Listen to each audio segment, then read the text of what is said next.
Well, today we are going to talk about one of the mysteries of eternity, a problem that every human being has faced and must face in the course of his existence.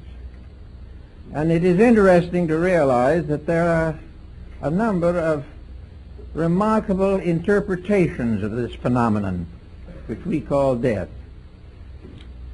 So in many cases, the idea has been that the afterlife was simply an extension of physical existence into an invisible realm.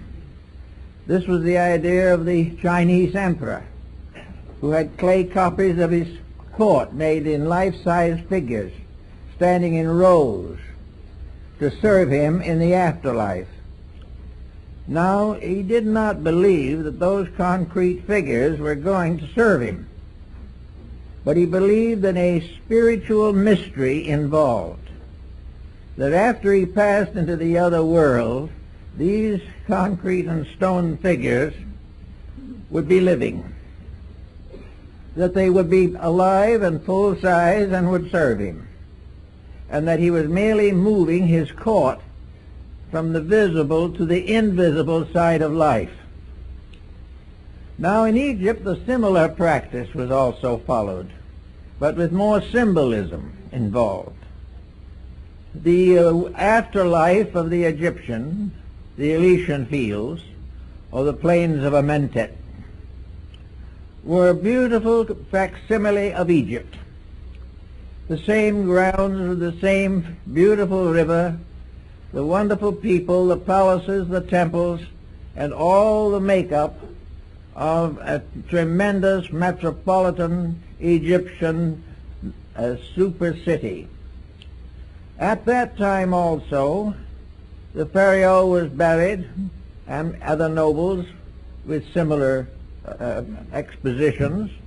He was buried with miniature figures of all of his retinue, his court, and all of the valuable things that he needed to continue his life in the tomb. The afterlife of the Egyptian was in an underworld, ruled over by the great deity Osiris. And this great deity, judging the quick and the dead, ruled over a wonderful realm beneath the earth that men could not see, but to which human beings passed after the physical decease. In some of the old manuscripts, various animals, such as family pets, were included among the figures that came with him into the afterlife.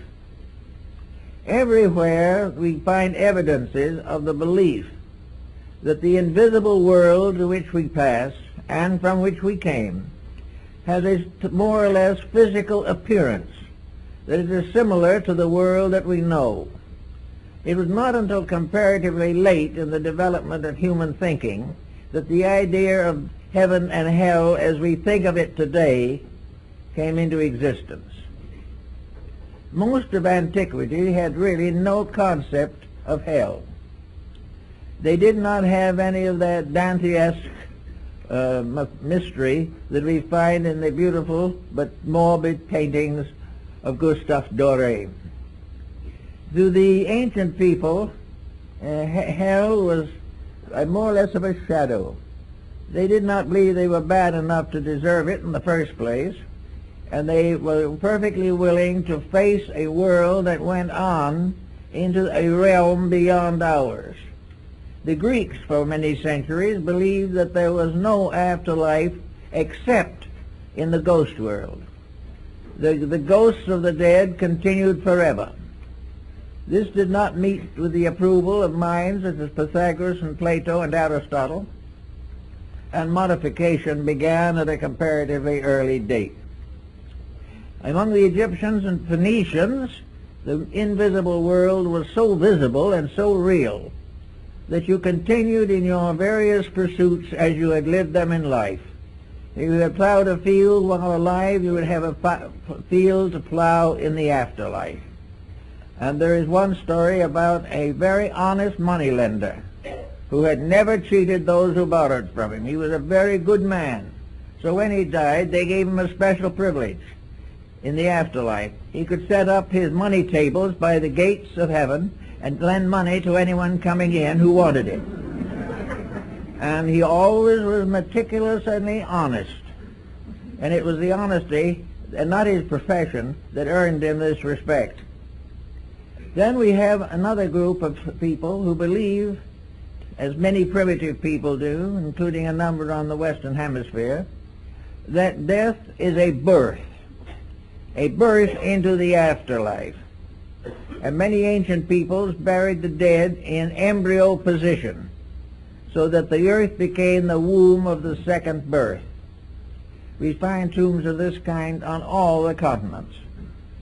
We also have evidences that many of those who lived before us, at least, had a consciousness of being able to travel in the afterlife while they still lived. This is true of the American Indians of the Southwest. It was also true of the Irish. The Irish perfectly believed that certain of their sages and saints could go into the afterlife, and that they would be welcomed there, and they could bring back messages for those who needed guidance or assistance. It was not until comparatively late that the death took on the terrible appearance with which we have associated with. It was not regarded by the ancients as a misfortune. It was regarded as a simple transference of conditions. The individual did not change greatly by the transition, but he functioned in a different dimension of life. And here he had to grow and learn and grow up again and go to school in some way to learn his way around this new realm. Now, psychics in all parts of the world have given us traditions about this. Andrew Jackson Davis, the seer of Poughkeepsie, one of America's most prominent early spiritualists, gave what he called a picture, the Summerland. This Summerland was a beautiful countryside, and it was an invisible pasture field with flowers and trees where individuals lived out a very beautiful life if they had earned such a record. If they had made some mistakes and so forth, they received some punishments, but ultimately were accepted into the world of eternal light, eternal summer, eternal happiness. So this was one psychic belief, and he wrote the book, The Stellar Key to the Summerland. Another psychic of great fame was Baron Emanuel Swedenborg, who was one of the greatest scientists of the Scandinavian countries.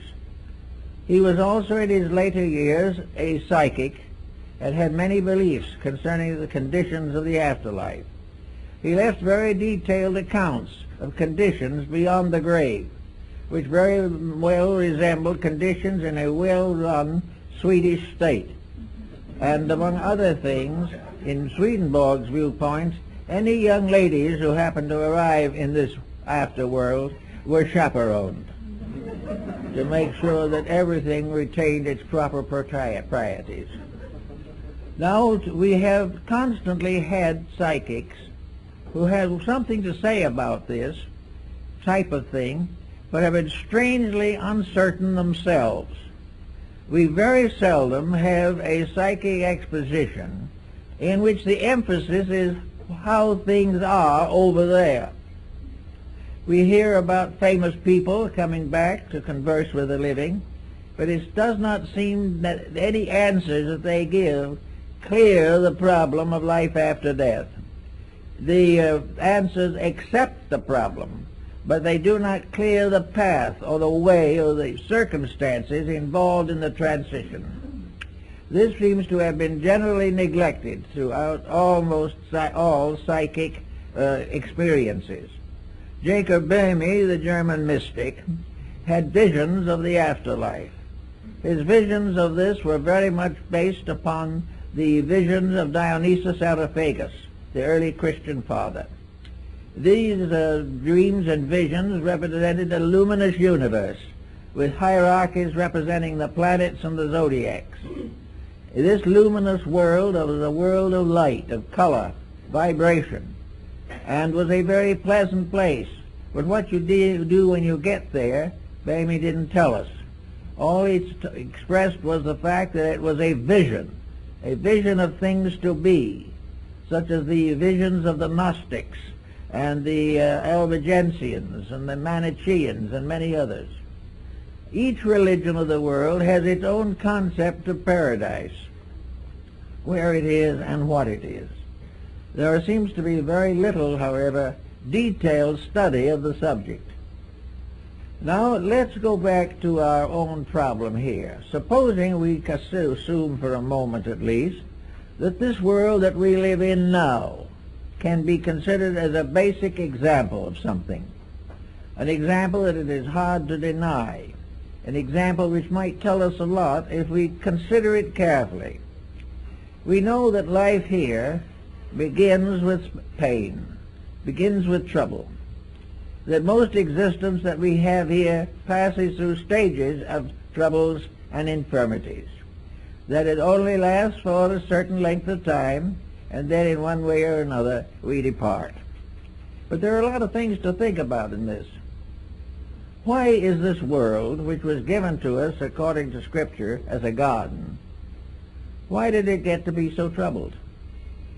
Why is this planet that presumably was invented, devised, or created for the purpose of allowing or enabling human souls to grow, why has it been in trouble since the very beginning?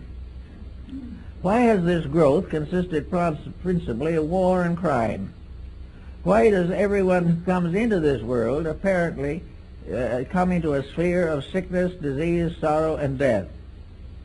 Is this part of a plan, or is this something that shouldn't be but got to be from other causes? Let us assume for a moment that the person living in this world is living in a highly conditioned condition, which he has probably in one way or another caused for himself.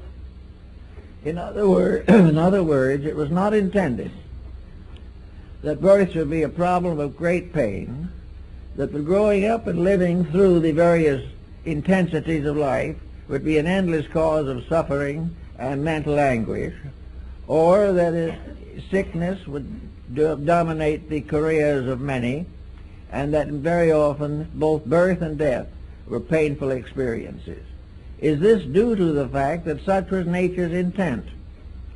Or is it due to the fact that humanity, in one way or another, has tried to take over nature, has tried to rule nature rather than obey it, has tried to create its own laws, and has set up a human autocracy in the midst of a divine one? It seems as though there is much to indicate that the troubles that we have are mostly not the result of the way nature put things together, but the way that we have readjusted and dodged them from one condition to another. We have juggled these factors, and we have mixed them up so badly that we have ended up with crime and war. Suppose, for example, the human being had not made these mistakes.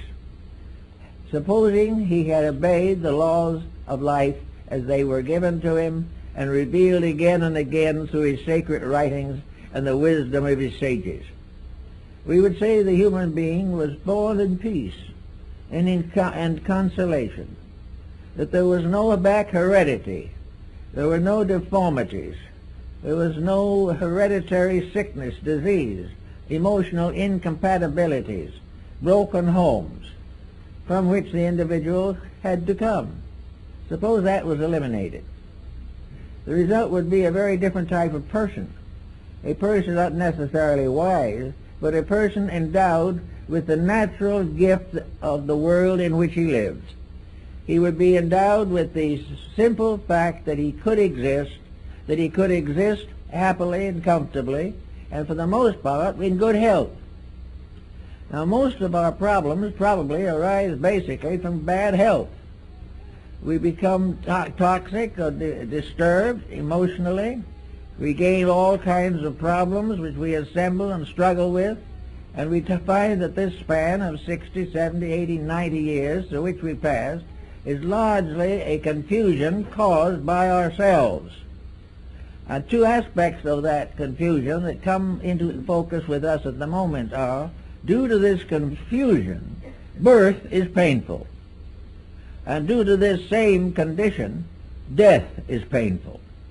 Now, it's not necessarily true that that was what was intended, but that is what we have done about it. We have taken natural laws and so misused them, distorted them, and ignored them, that we have brought down upon ourselves a mass of troubles which were not necessary and which were not intended by nature. Nature did not intend man to come into a world of miseries, suffer, and depart in pain. These conditions are due to human action and thought. We are now fighting in our communities a whole series of such problems. We are fighting narcotics addiction, alcoholism, tobacco addiction. We are fighting all kinds of laws and rules relating to wealth, power, and ambition. We have set all of our goals on the physical plane of life. We have taken this world, which might have been a very happy playground, and turned it into an infirmary and a vast graveyard. This is not what nature intended. This is not what man was put together for. This is not the experience he was supposed to be ready to receive. It was assumed that he would come to this world to gradually come to glorify the Creator and the creation. Instead of that, he has come in the end to damn them both. So we have here a false beginning. And with a false beginning, we also have to go back a ways, because this false beginning is of the sins of the fathers unto the fifth and sixth generation. We are all here with infirmities that have come from the misdeeds of our ancestors, and these we carefully pass on to our descendants. The result is that health is almost imaginary, but we are beginning to realize more of its importance. And in the last 50 years, we have done more thinking about health, probably, than any time in history. We may almost say that primitive mankind didn't think about it because it didn't do anything to hurt itself, primarily. It lived a very simple life. It had to defend itself against the terrors of the night and things of this nature, but for the most part, it lived a very simple existence. As we came to be more and more complicated, we became sicker and sicker. We gradually also then developed institutions to correct these sicknesses that we had created. But because we created them within ourselves and not in the body, the physician is not always successful. We are not able to cure the sins of the spirits with pills and shots. The entire part of the individual that is important to us at the moment is that which we can't see. It is the invisible overself that really runs the physical body.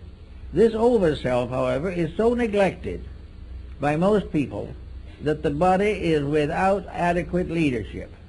It is as though a very nice government were set up with a proper representative, and in the course of time a bunch of gangsters took it over. And these gangsters are our selfishness and our deceits and our stupidity and our rejection of common sense. All these together have ruined what might have been a pretty good place to live. Now we're gradually beginning to be a little more aware of this.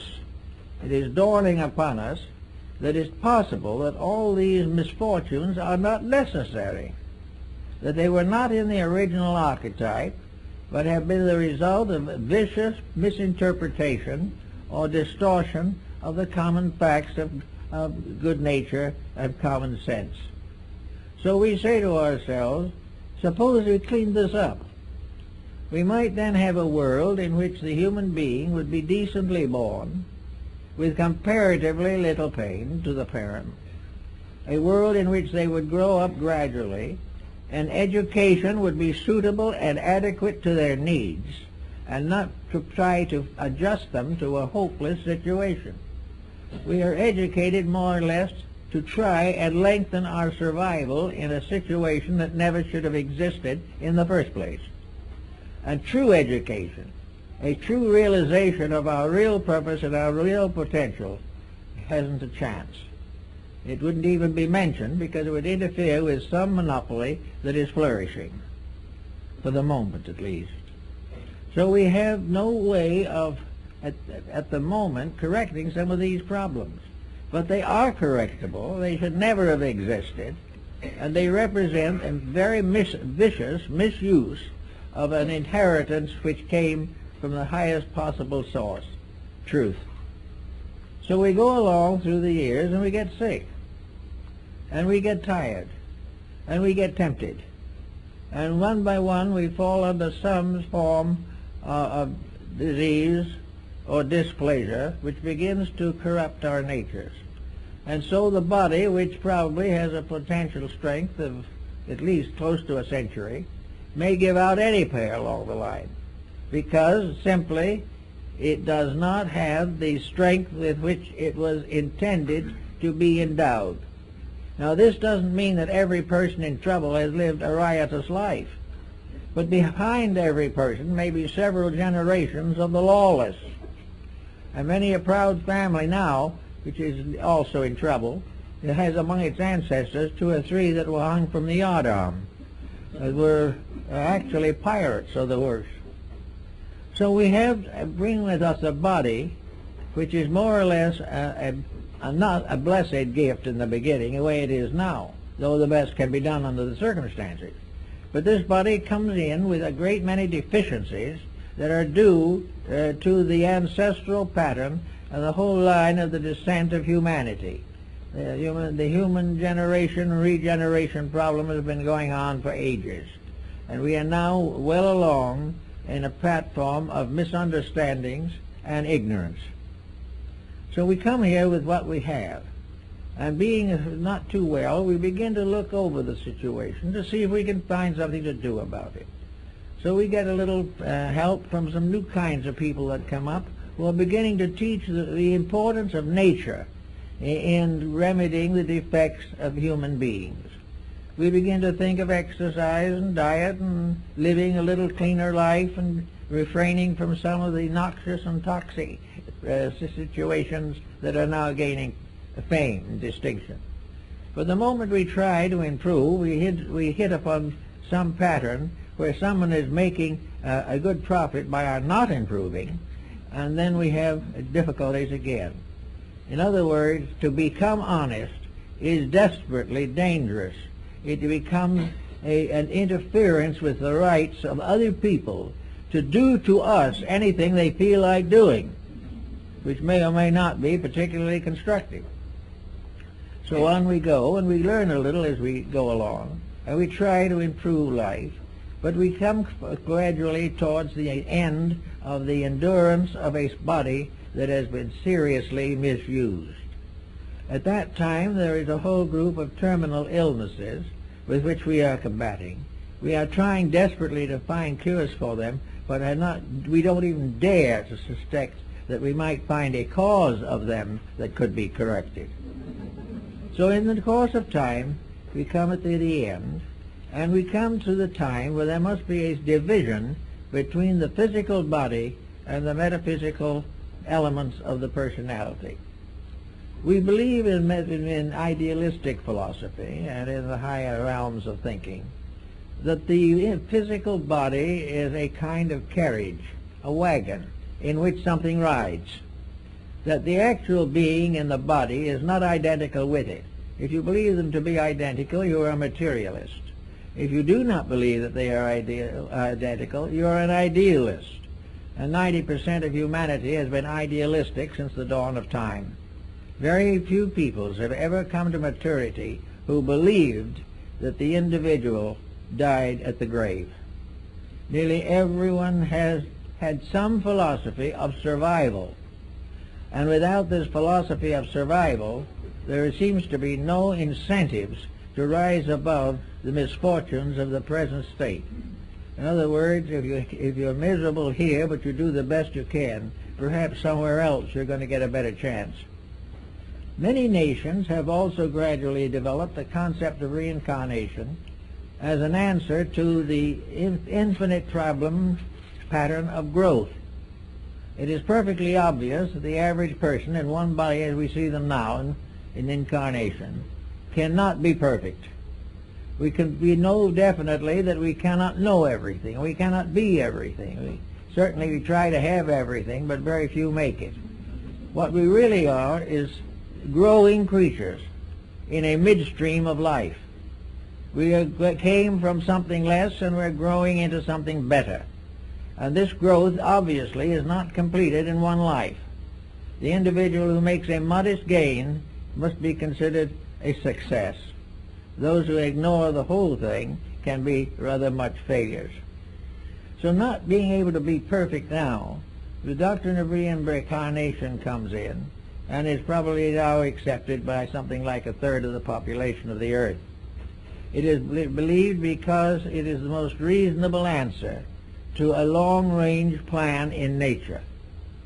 It is also the only description or the only solution that rewards sincerity and helps the individual to outgrow his own weaknesses and infirmities. If reincarnation is a truth, then comes another question which is related to the original one. If this is true, where is the being when it is not incarnate? The Oriental peoples take the ground that incarnations are normally and honorably about 1,000 years apart. Under certain conditions, these figures can be modified and changed, and in cases of very advanced persons, the time is shorter.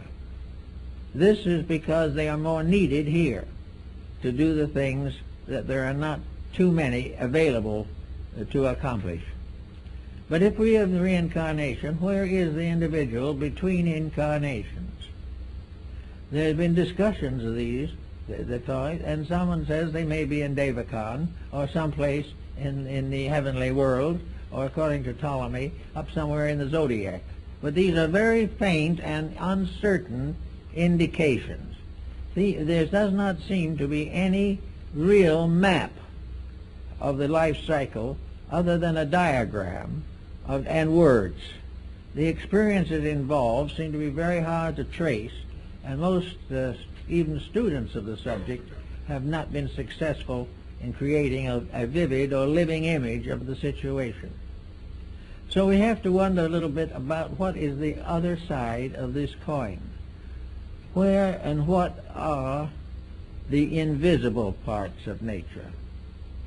Flood, the Rosicrucian mystic, and several others have speculated carefully upon this, and they have followed the idea or viewpoint that man is composed of a series of bodies, that he is not just a physical body, nor is he just a physical body and a spirit. He is not a physical body and a ghost. He is a compound creature constructed internally to function in more than one dimension of space. We have one dimension here which we function with. But even when we're functioning here, there is evidence every day that there is something more than function occurring within us. The individual is more than a body. He is also more than a body and a mechanism. He is not a robot. He is more than a mechanism because he is a body with an emotional nature.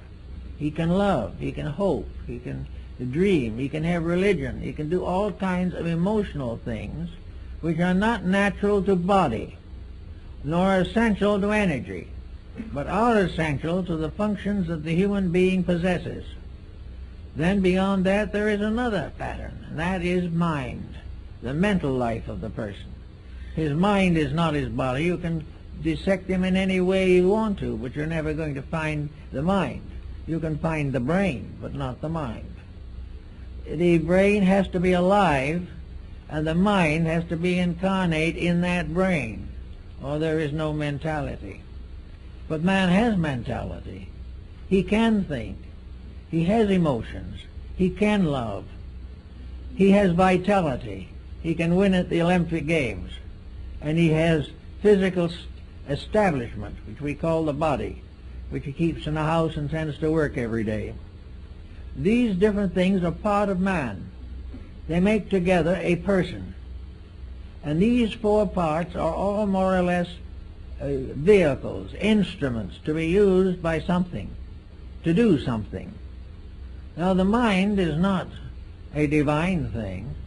It is simply a dimension of existence necessary to thinking. But thinking is not the highest faculty of man. There are all other kinds of higher faculties. And most of all, this whole chain of bodies, like beads, this chain is strung of many beads upon a single thread, as Emerson tells us, and that this thread he calls the overself, or the soul. Now the soul seems to be the master of the mystery. The soul seems to be that thing in man which does not limit him to any of the dimensions of his physical sensory perceptions. The soul permits him to hope and to dream. It permits him to ensoul thinking, ensoul living, ensoul emotion. Without this ensouling, these various faculties are sterile.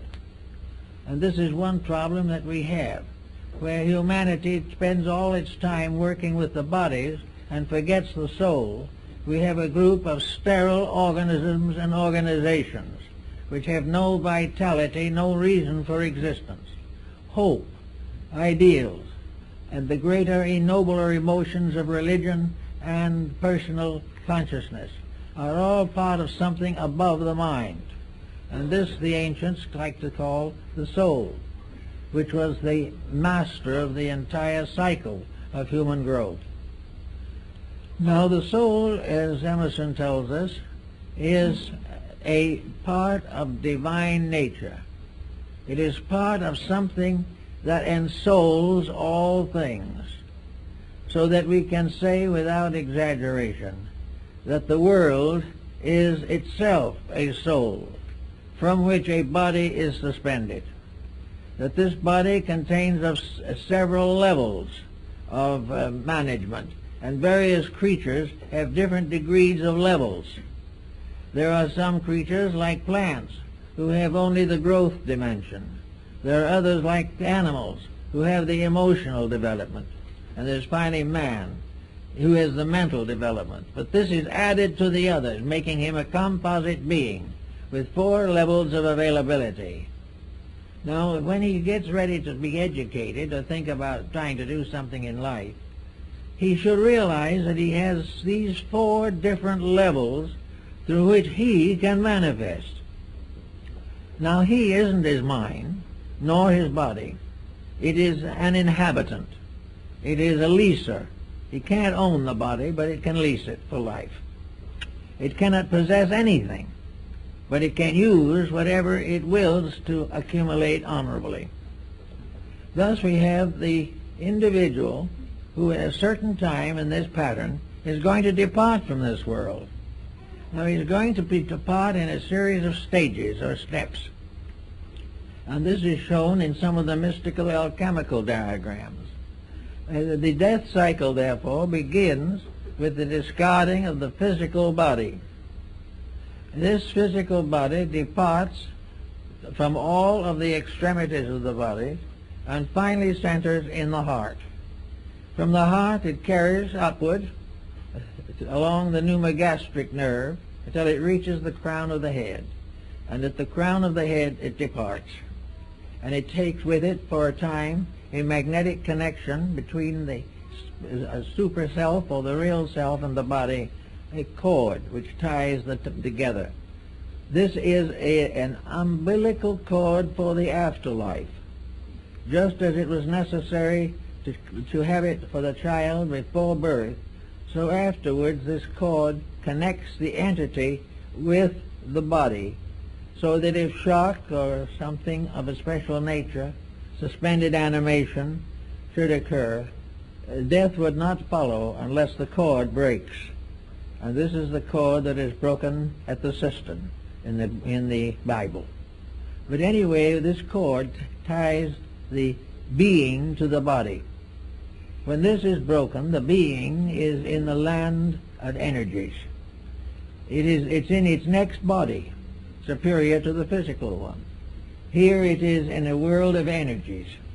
In these energies, also, it passes through a series of experiences.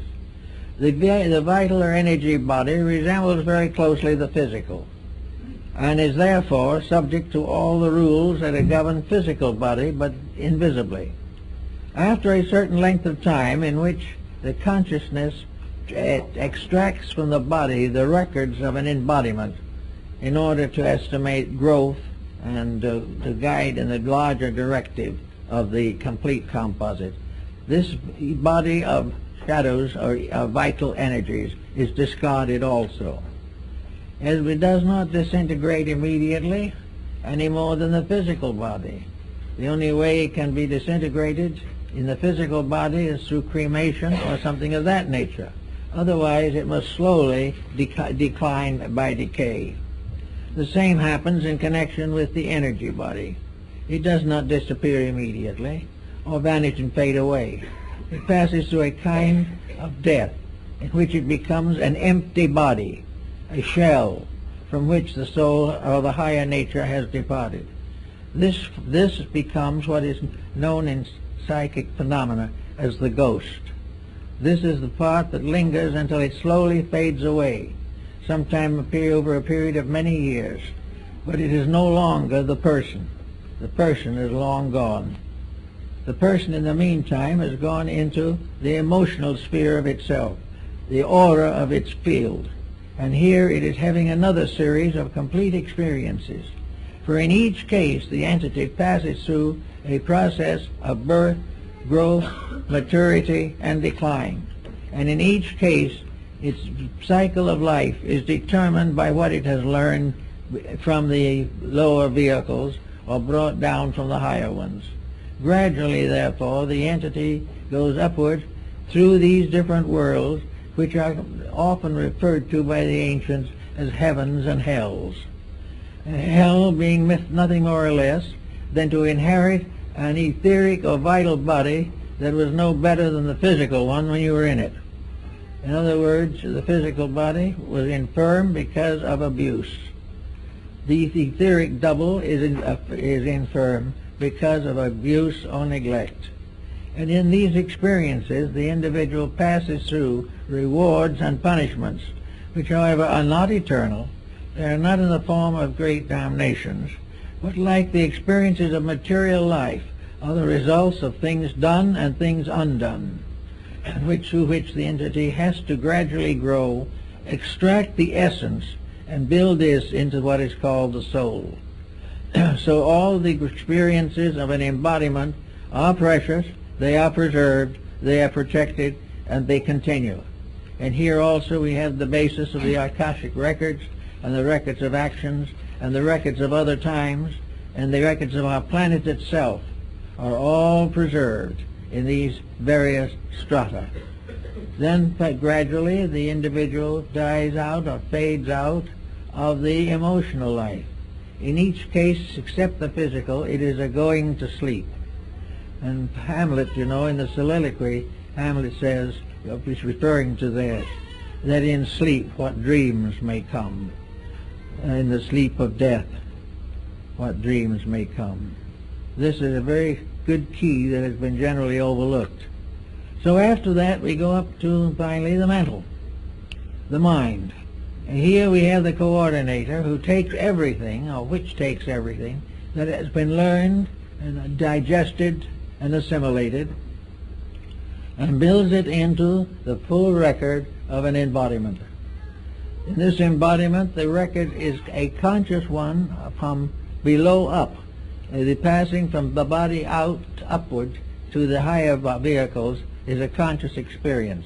The descent of the entity from the mental down to the physical is usually experienced in a condition of sleep or unconsciousness. from which the being awakens at the time of birth or shortly before that.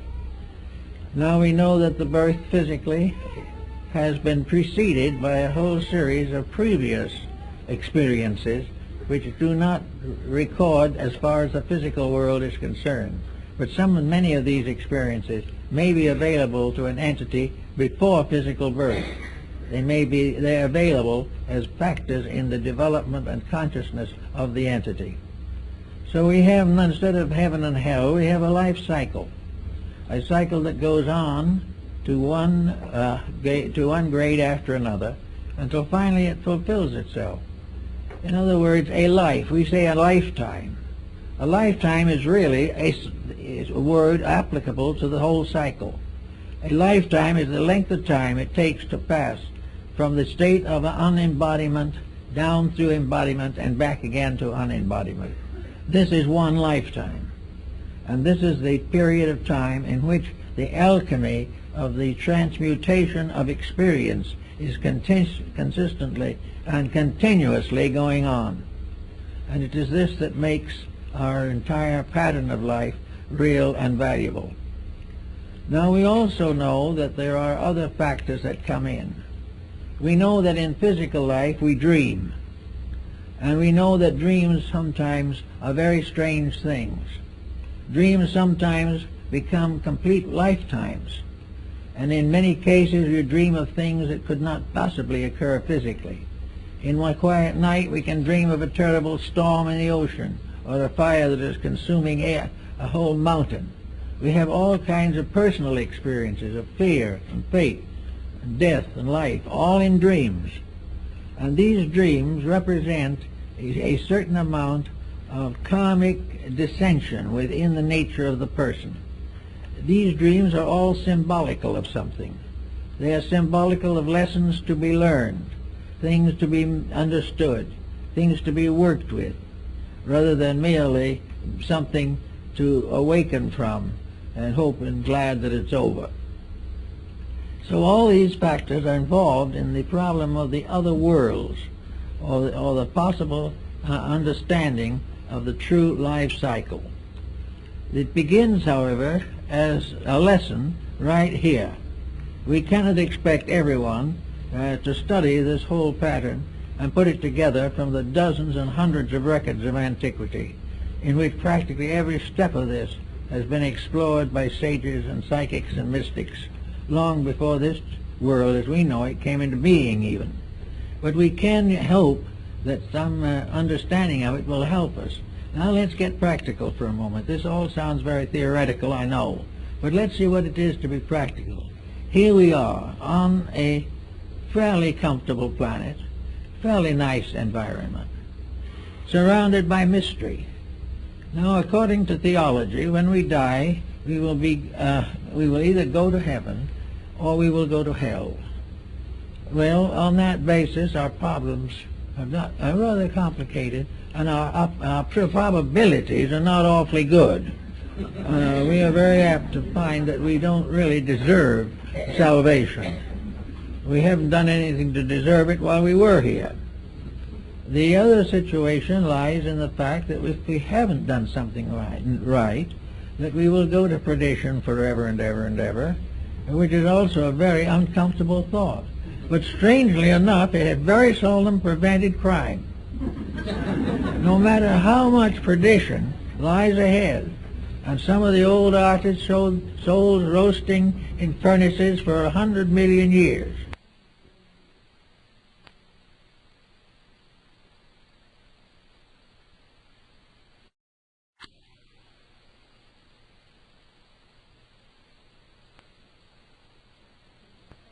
That particular cult from going out and picking someone's pocket or killing someone he didn't like.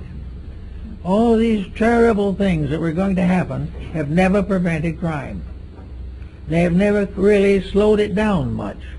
But a great deal of crime has been committed in the name of these things, as though man had a right to actually execute perdition upon his own associates. So as long as this wasn't the way it seemed to be intended, we gradually outgrew the idea of eternal salvation and eternal damnation. It just didn't seem to fit into any kind of a plan. It did not make any contribution to the progress of things. If it had been intended that man be created perfect, it could certainly be assumed that this could be accomplished by any power great enough to create the cosmos. If we were to be perfected, there would be certainly built-in factors by which we could receive the inevitable impulses which a deity could bestow. Rather, we were sort of shipwrecked on an island and left to do the best we could. But the reason for that was also obvious. If we did achieve, we achieved ourselves and not by dependence on something else. Growth was a personal experience of unfoldment. And if somebody tries to grow for us, they grow, but we do not. So the whole problem of the beginnings and endings of these things could not be solved by the mere theological concept of eternal punishment or eternal reward.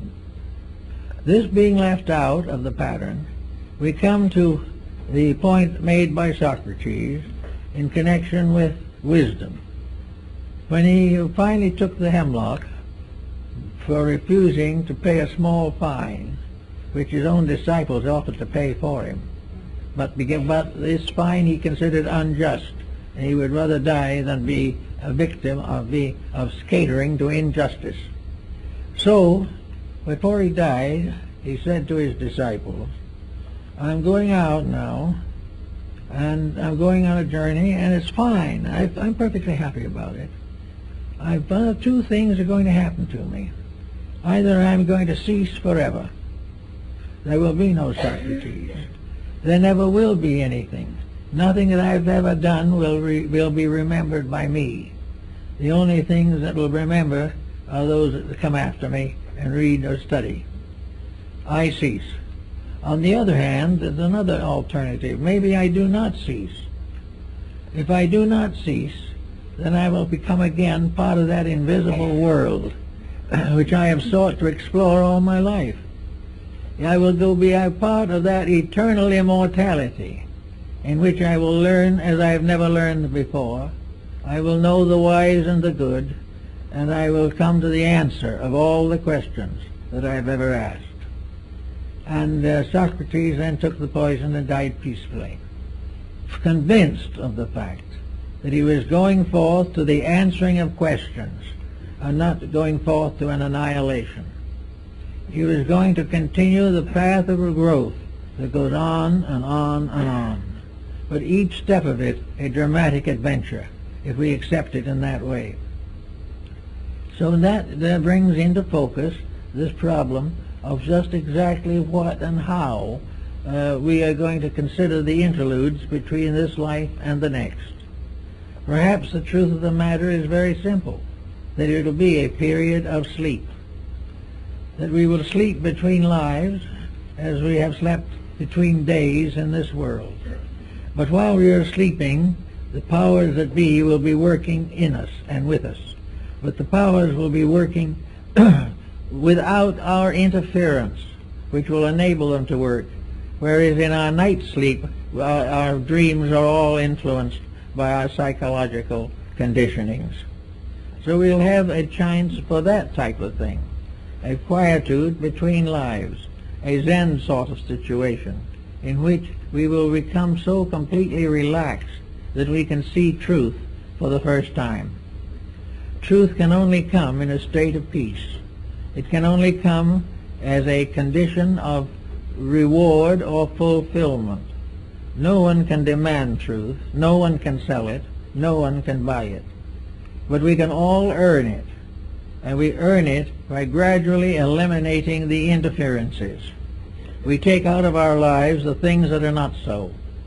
We take out of our lives the patterns and situations which have no meaning.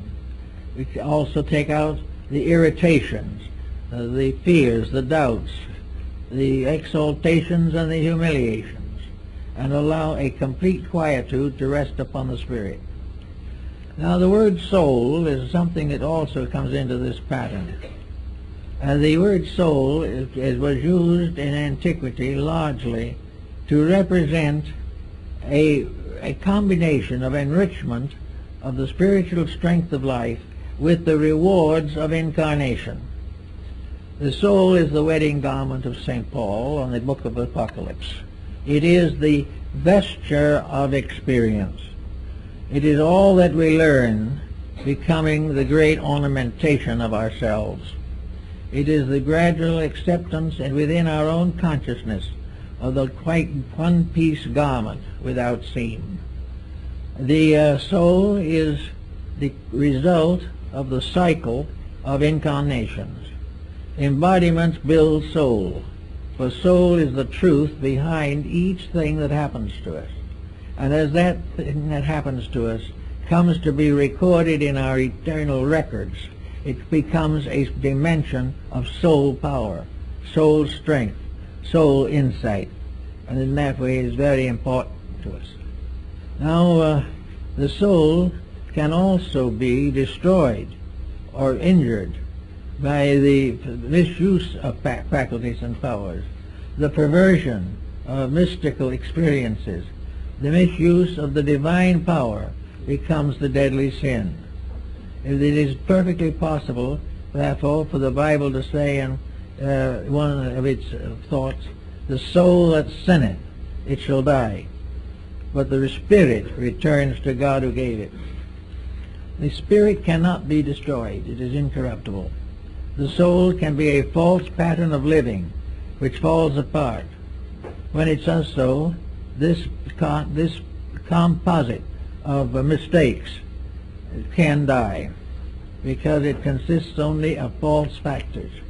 But when it is fallen or died, the spirit, which is its real life and its eternal fact, goes on to a new pattern of experiences. There is no end to the spirit. But the soul is the golden wedding garment in which we are supposed to attend the marriage of the Lamb. All these things are told philosophically and mystically in the book of Apocalypse, or the Revelation of John. Now, when we get to this point in our problem, then, we come now back to the day, right now, when we have to keep on living. The concept is very simple, that these bodies that we have been seen by psychics, mystics, and clairvoyants, and have been referred to as auras, or magnetic fields. Now, each of these magnetic fields has a color, and each of these fields is by nature and substance of a beautiful color. But wherever the distortion and perversions arise, the colors change. And out of this also has emerged a method of treating the sickness by spectrochrome therapy, by the use of color. But color, clear, is a soul-building power, and in a sense is a dimension of the soul structure. But soul corrupted is a dismal thing, of paint or unpleasant color, obviously evil or distorted in one way or another. A corrupted habit of one kind or another. Supposing we have anger, we will say that anger arises on basis from a martial energy. In the ancient was a combination of astrology and esoteric therapy. Mars was the symbol of energy. Now, if this energy is used constructively, you have a bright, clear red. If it is used destructively, as in striking a blow, or in a nation is used as war, this right energy is tarnished into a deep, muddy red that is obviously a hideous and unpleasant color. Now, this color is with the person who has had a temper fit, or who has had a grudge, or has done something wrong. This color is not only in the magnetic field, but it is also a rate of vibration that can affect health. It can influence the mind, unfortunately. It can devitalize the tissues. It can shorten the life. Wherever the magnetic fields with their alchemical colors are corrupted by human action, they distort function, they destroy vitality, they impair health, and very often become the cause of chronic and incurable ailments. The individual with a bad emotion will ultimately have a sickness to match it. The sickness and the emotion will go together and perhaps cause the life of that individual to cease. And in the afterlife, when it reaches the level of the emotional nature, that color will assert its karma as a factor in character. In other words, that misuse of power is something we have to live through afterwards when we come back or on our way out of this embodiment. Wherever we store up poisons in the magnetic field through the misuse or perversion of facts and truths, we get this danger of going through the kamalokas, as the Tibetans call them. Those are the after-death experiences in which we have to cleanse ourselves from the various mistakes with which we have discolored the psychic fabric. All these things can be worked together into a system of thought. We don't need to tell what it is or how we got it, but we can start in early life and with people to recognize the great pattern of health is the individual learning to use his entire organism and abuse no part of it. If that goes on, gradually the entire complication of life ceases. Little by little the problems solve themselves. They will not be immediate. We probably have too much karma hanging over from some other past time that we have to clear up. But ultimately, the individual who becomes constructively integrated will recover from the evils from which he has suffered. It will affect his re-embodiment, the circumstances and conditions of a new environment. It will protect his present environment, and it will create strong constructive bonds between the individual and the society to which he belongs.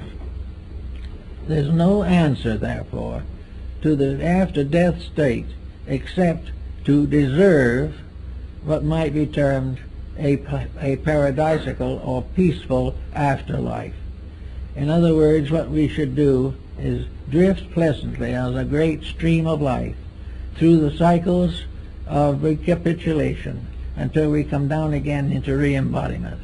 If there was no wrong in us on the ascent or in the cycle, there would be no pain, there would be no suffering, and we would find growth and fulfillment to everything that we really want. So while we probably can't change all these things all at once, we can start in by kind of picking up little things that we might not want to face later. We think if we don't face them here, they're gone. But this is optimism. The mistakes we don't face here, we will have to face there. We have to face ourselves. We have to support that which is right, and we have to cast off that which is wrong. And this is true also of the dope peddler and the dope taker, the alcoholic, the immoral individual. Everything that is basically wrong, we will have to face. And the ancients, realizing that we have to face these things, caricatured them into monsters, demons, evil spirits, and filled an invisible world with malignant ghosts. But these ghosts are only unfinished business.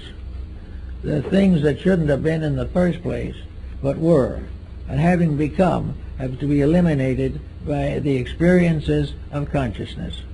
The individual has to correct his own mistakes, either here or hereafter. And this constitutes the cycle of a lifetime, of which only one small part is lived in the visible world.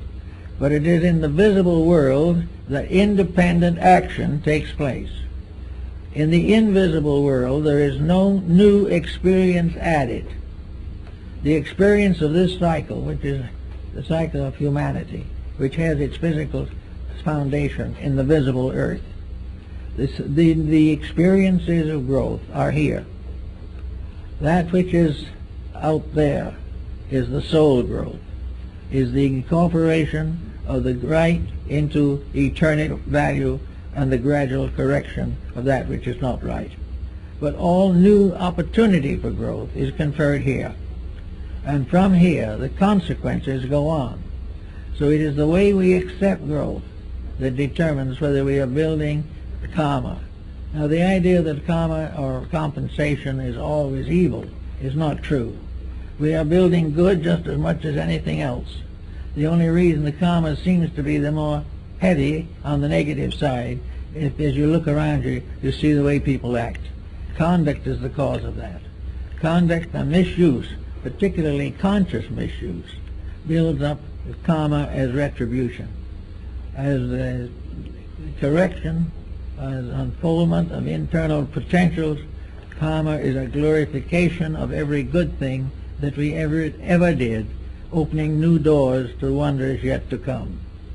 So we are in a little pattern that is rather simple, very honest, doesn't require any forgiveness of this or forgetfulness of that, which cannot be cleared by any attitude. We can do anything we want to, verbally, intellectually, or emotionally, to correct the mistake. But if we do not correct the mistake itself, all our platitudes mean nothing. In nature, sin is not forgiven, it is outgrown. And there is no sin that cannot be outgrown.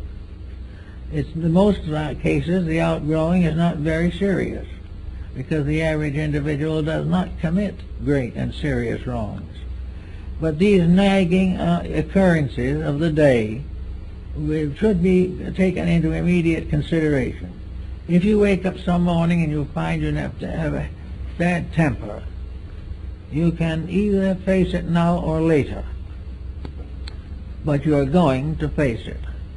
You are either going to correct that temperamental peculiarity, or you're going to suffer the consequences. Now, in the case of a bad temper, the consequences might start a little sooner. It might be the very day that you get angry. Negative consequences begin. You lose a friend, or you make a serious mistake of some kind, or you get yourself all worked up and have a terrible headache, and decide that the only cure for that sin is an aspirin tablet. So you take the aspirin tablet, get a moment's peace, and have enough strength to get angry again. And this goes on until the anger or the aspirin finishes you. This is not the way that nature intended. Nature knows that everyone can make a mistake once. But having made it and knowing the consequences by experience should not repeat it. And unfortunately, humanity hasn't learned that very well. The first war was long ago, and then no one has apparently bothered to find out really how to cure war. The answer is, don't cause it. There is no other way. They knew you cannot cure these things simply by trying to erase them or passing legislation against them. An individual who has a bad disposition gets sick and he goes to the doctor. The doctor gives him a pill which may make him sicker. He may get a little relief and he decides that medicine is the answer to sin, but it isn't. The actual answer is that the individual has no right to be healthy unless he tries sincerely to live a good life. All the different temptations that we have in modern society are not something that can be excused. We can say we have to be dishonest because everybody else is. That is simply saying I have to suffer because everybody else will suffer. There is no escape on these bases. That's why a good working religion and a good working philosophy of life are so important. They give the individual an understanding of value. And they're not imaginary values, because all he has to do is look around in society and he sees proof of all of it. He sees immediately that those who live by the sword will die by the sword. He can see immediately how injustice builds up into a great revolution of some kind. He knows that the wrong thing cannot win. It can have a moment of apparent victory and then collapse. One nation after another has died of its own corruptions. The same of races, the same of families, the same of individuals. Knowing this type of integrity, this basic sense of values, should be incorporated into our lives from the cradle on. We should be taught not to cure things, or try to avoid them, or evade them, but to live straight toward a constructive goal. If we need to know something, learn it properly. We have here the idea that learning is primarily a matter of preparing for a career of wealth. Now, wealth itself isn't bad. The career of wealth isn't bad. It is the abuse of the career or the abuse of the wealth. These are the bad things. And the mysterious little factor in it that must not be overlooked is that wealth gives a larger opportunity to do it wrong. In other words, the temptation of wealth is more than the average person could stand anyway. But it only confronts those who have assumed that wealth was the source and cause and final of all success. The temptation is too great. Therefore, all things in moderation. As the Oracle of Delphi said, in all things not too much. We must guard against the danger of our own weaknesses. We have to realize that we should only have what we can use wisely. We should only do what we can do lovingly and constructively. All the so-called faults and foibles that we nurse so carefully and have so much fun with do nothing but destroy us. So the cycle of life goes on.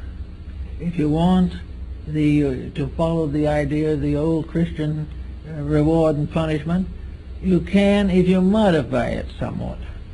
If you have a life in which you see and know that you're making a mess of things, then you must expect punishment.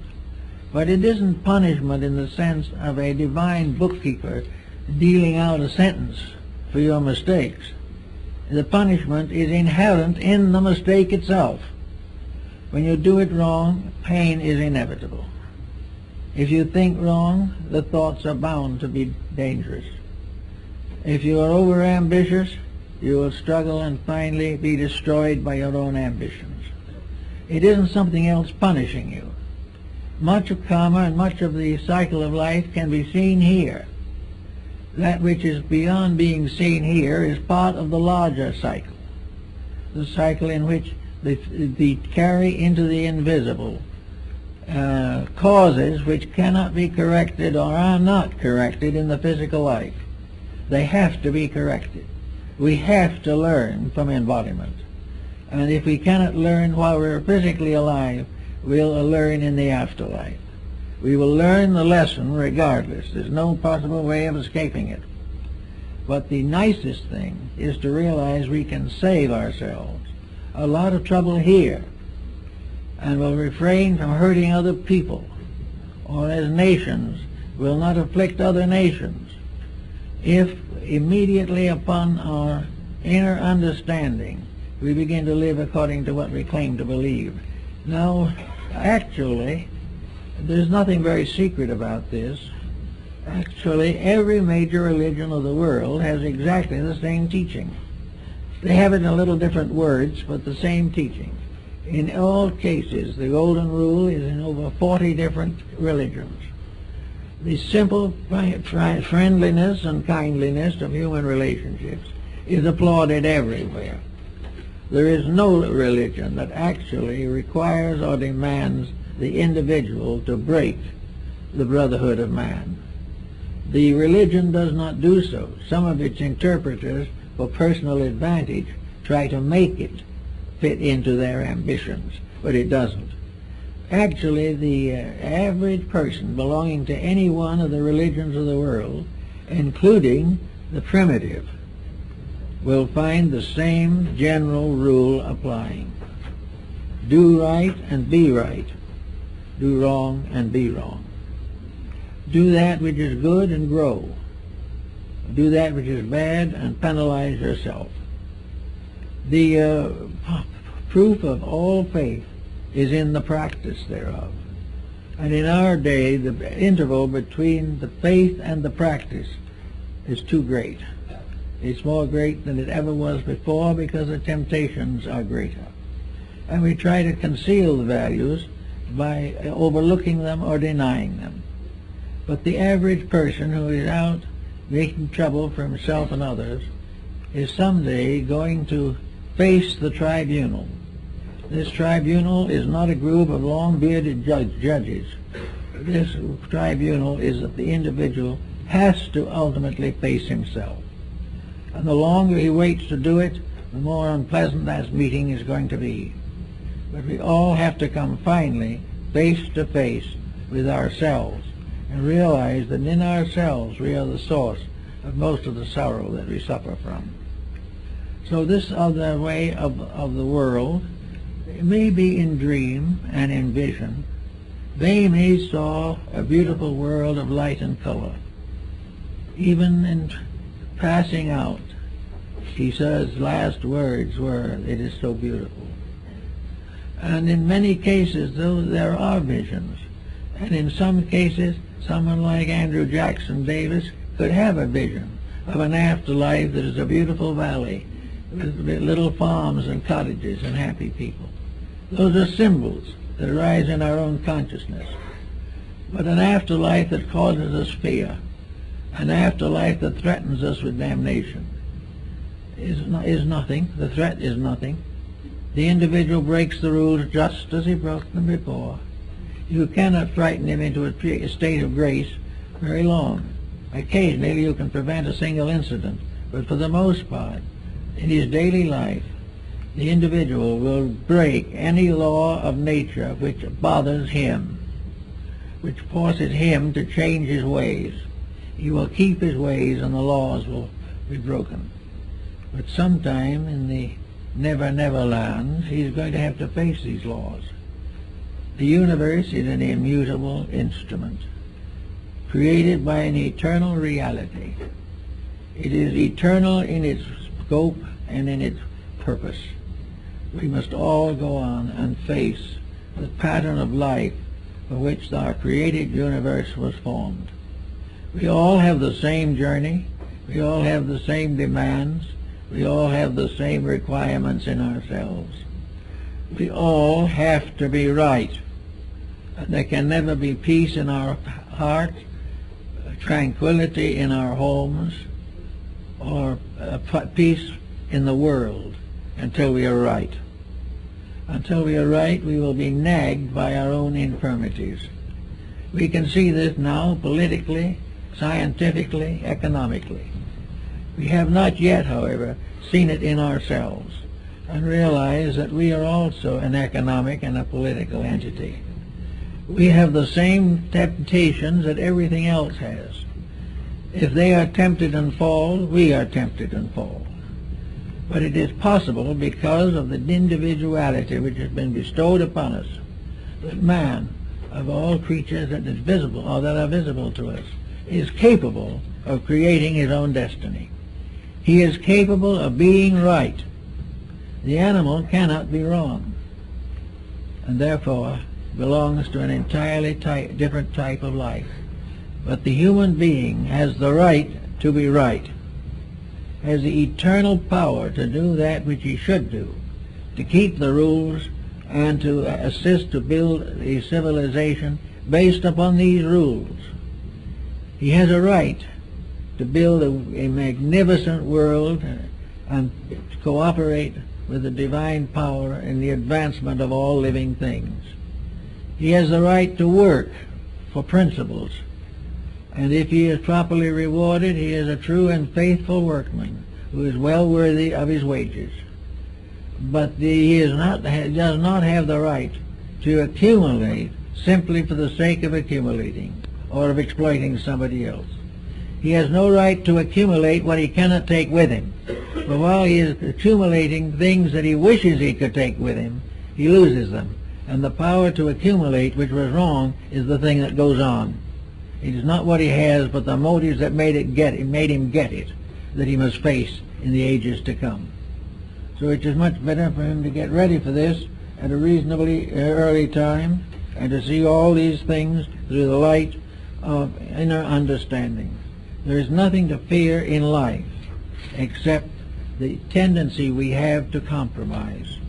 If we can recover from that, we will have a much better world than we have now, and we'll be able to look forward to a better one. And any little mistake that we can erase at this moment will not come up in the final examination. And it's much better for us to catch it now and have that little pleasant feeling that we have grown, that we have done something worthwhile.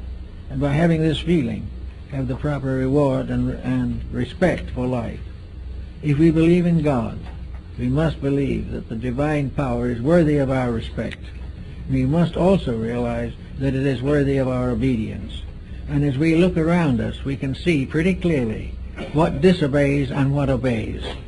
If we cling to that which obeys and refrain from that which disobeys, it won't be long before this old world will look a lot better. And we will find that it is perfectly possible for our planet to go on for a long time and build up a population of 50 billion, and everybody will be happy and everybody will eat regularly.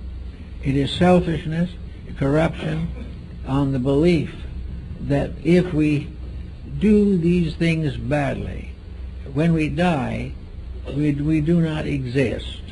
In order to be a truly successful rascal, you also have to be an atheist.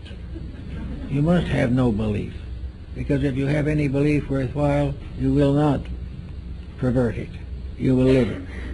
And by living it will accomplish the good things that we are all seeking: happiness, peace, contentment, strong families, happy children, busy adults, and no one wandering around the face of the earth trying to kill time for no good reason. There's always something good to do, something that needs doing, and by doing it we build into the soul of the future.